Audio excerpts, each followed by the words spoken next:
நெஞ்சு சளி குணமாக என்ன செய்ய வேண்டும்? மருத்துவ குறிப்பு.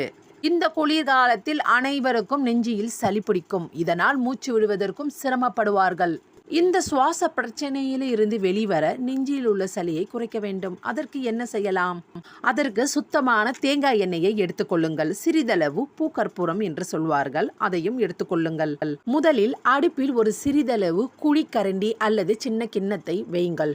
பாத்திரம் நன்றாக சூடான பிறகு அதில் சுத்தமான தேங்காய் எண்ணெயை ஊற்றுங்கள். தேங்காய் எண்ணெய் நன்றாக சூடான பிறகு அடுப்பிலிருந்து எடுத்து வெளியே வைக்கவும். பிறகு அதனுள் பூங்கற்பூரத்தை போட வேண்டும். பூங்கற்பூரம் அந்த எண்ணெயில் கரைந்துவிடும்.